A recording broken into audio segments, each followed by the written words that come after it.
आच्छा बे समाव आङो खौरां बुथुमगिरि आरो लोगोसे गोदान बोसोर रंजालि बैसागु फोरबोनि बयनिसिमबो आङो गाहाम हामलायनायखौ बावहरबाय। दा जोङो नर्थ धेकियाजुलि आन्चलिक कमिटि एबसुनि जानानै जोङो बे हाबाफारिखौ जोङो बोसोरफ्रामबो लायो। मानो होनोबा जोंहा दखरा आफादनि सिङाव थानाय जेसेबां ओनसोलनि गेदेर गोलाव मानिजाथाव ससियेल समाज सिबियारि आरो माखासे जोंनि ओनसोलनि फोरोंगिरि गोजौ फरायसालिनिफ्राय लानानै गुदि फरायसालिनि गासैबो फोरोंगिरि बिथांमोन आरो जों धोरोमारि गौथुमनि मानिजाथाव धोरोमगुरु बिथांमोनखौ जोङो बोसोरफ्रामबो बेबायदि जोङो बिथांमोननो गेदेरफोरनो खुलुमनाय आरो उन्दैफोरनो जों अननायखौ होनो थाखाय जों बे हाबाफारिखौ लाबाय थायो। थिग बेबायदिनो जोङो दिनैबो सा धेकियाजुलि दखरा दुलाराय बर' फरायसा आफादा बे बैसागु गोदान बोसोरखौ बिदाय होनायजों लोगोसे गोदान बोसोरखौ बरायनायजों गेदेरफोरनो खुलुमनाय आरो उन्दैफोरनो अननायखौ जों लानो थाखाय जों बे हाबाफारिखौ लानाय जादों। बैसागु दिनैनिफ्राय जागायजेनबाय, बेनि थाखाय रायजो राजाफोरनिसिम माबा मोनसे फोरमायगोन नामा? निस्सय बेखौ जोङो बोसोरफ्रामबो जों खावलायो जाहाथे फैबाय थानाय रंजालि बैसागु फोरबोनि मुङाव जाहाथे मोजाङै जाहाथे बर' हारिमुखौ फोथांनानै लाखिनो थाखाय जोङो रंजालांगोन बा गोथार सानस्रि आरो सानदौखौ लानानै जोङो जोंनि बे बैसागु बोथोरखौ जों बारहोहरगोन बेखौ निस्सय जोङो दखरा आफादनि जानानै हांख्रायो। बे हाबाफारियाव नोंथाङा बाहागो लाफैनानै गिबियावनो रादाब बुथुमगिरि बिथांमोननिसिम आङो साबायखर बावबाय। दायो जोंनि बे सा धेकियाजुलि दखरा दुलाराय बर' फरायसा आफादा गेदेरफोरखौ मान बावनाय लोगोसे बैसागोखौ रंजालि बैसागुखौ बरायनाय बे हाबाफारिखौ नैबे बाथासिफोर मिलन गोजौ फरायसालियाव खुंदों। बेवहाय जोंखौ गेदेर हिसाबै जोंखौबो मान होनो लेंहरदों। बेवहाय आङो फैनानै खोब मोजां मोनदों गोसोखौ। मानो होनबा जोंनि समाजाव गेदेरखौ मान होनाय उन्दैखौ अननाय बियो खोब गोमालांनो हमबाय। दायो फरायसा आफादा जि हाबाफारि लादों बियो खोब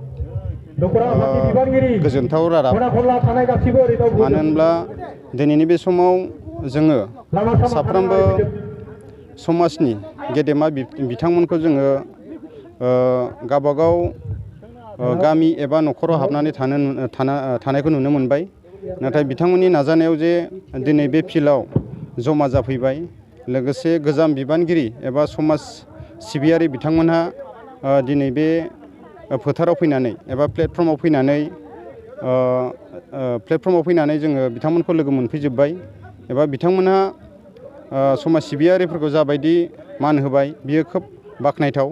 आं आसा खालामो इयुनावबो जाहाथे बे हाबाफारिखौ फरायसा आफादा लाखिलांबाय थागोन। लोगोसेनो बर'नि जि हारिमु बेखौबो अरायसम सिगाङाव दोननानै हाबाफारिखौ मावफुंलांबाय थागोन, आं बेखौ आसा खालामो। नोंथाङा जे गुदि बर' थुनलाइ आफादनि सासे आफादगिरि जानानै नैबे दायो जिफोर हाबाफारि सोलिदों आरो बिथोन खालामबावनायनि माबा मोनसे गोनांथि दंबावो होननानै नोंथाङा बुंगोन नामा? दिनैनि जाबायदि सुबुं नुजाथिनाय बियो खोब खम जादों। आं सानो बिनिख्रुइ आरो फैबाय थानाय समफ्राव खोब गाजा गोमजाहै खुंगोन आरो मिडियानि गेजेरजों जोंनि सा धेकियाजुलि दखरा दुलाराय बर' फरायसा आफादाबो जे बेबायदि हाबाफारिखौ खुङो बेखौ मिडियानि गेजेरजों गोसारहोगोन, आं बेखौ आसा खालामो। नोंथाङा जे दिनै नैबे हाबाफारिखौ जेरैबायदि खुंबाय बेबायदि हाबाफारियाव ओनसोलनि रायजो राजाफोरखौ माबाफोर खावलायनो सानदों नामा नोंथाङा? आं खावलायगोन